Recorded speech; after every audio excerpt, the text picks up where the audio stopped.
my name is Atya, and I talk about things. So I just made a video about Louis C.K. and his treatment of the public after his sexual misconduct allegations.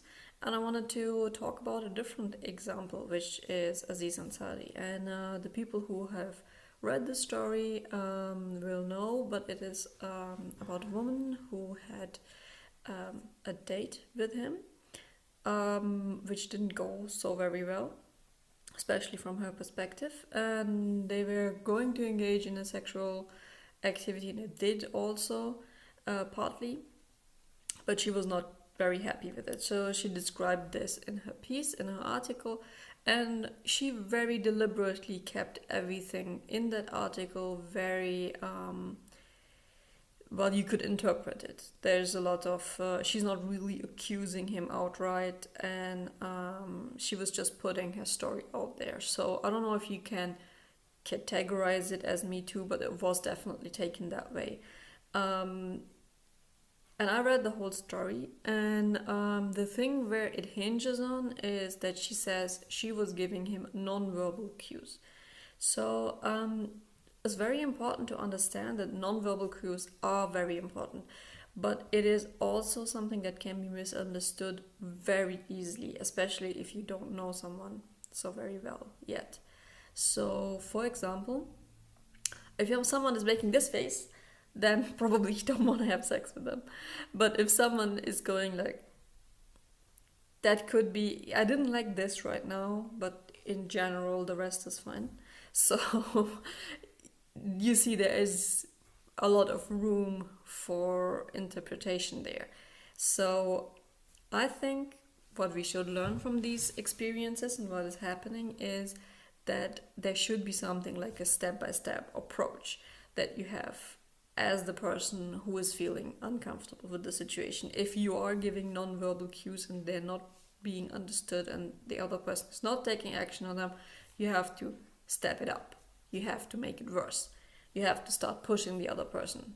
And at some point you have to say no. You have to get up and leave. There has to be a certain progression. So your cues, if they're not being heard, have to be getting worse and worse. Because, of course, there are also people who willfully misunderstand it. So if your first cues that you're giving are not being understood, it might be that you're just not sexually compatible with the other person and you should leave. It's not worth it. Don't try to be a nice girl or someone who doesn't want to hurt the other person's feeling or something like that. Just say, hey, sorry, this is not comfortable. I don't like it. I'm sorry. No hard feelings, I'm going to leave. Or you have to leave now. So instead of going down a path that could get very, very bad for you, try to stop it as early as possible and get out of that situation. And I'm really talking about a situation like the one that was described by that woman, where it is clear that he does not want to rape her or do anything like that. He's just being very obtuse and he's not understanding what she wants to communicate. Not talking about a rapist who is going to force you to do things, but I am talking about someone who is just inexperienced or doesn't understand your body language. So that's what I'm talking about, that in this case your body language has to get clearer and clearer, and at some point you have to get verbal about it. And what is important in that context is that women have to start to get take more responsibility about their pleasure and expressing what they want very clearly. And this should be a part of growing up, that you own your sexuality and that you say, hey, these are the things that I like and these are the things that I don't like. And I'm going to say it. I'm going to be like, hey, listen, this is not working. And I'm not just talking about an extreme thing like this kind of situation, but I'm talking also about in a normal life, in a normal relationship, that you express, hey, sorry, this is not working for me, I don't like it.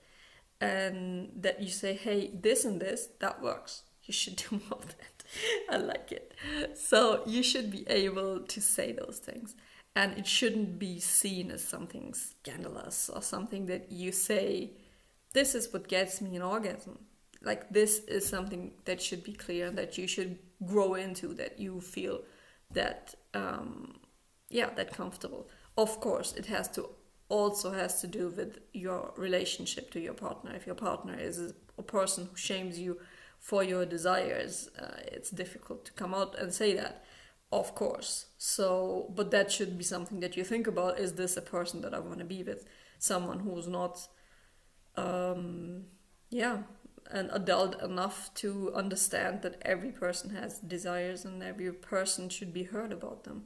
So, and then on the other side, for men, who at the moment seem to be in a kind of a panic, thinking that, oh my god, every encounter is going to be a sexual assault allegation. Like, stop being ridiculous. That's not how it is.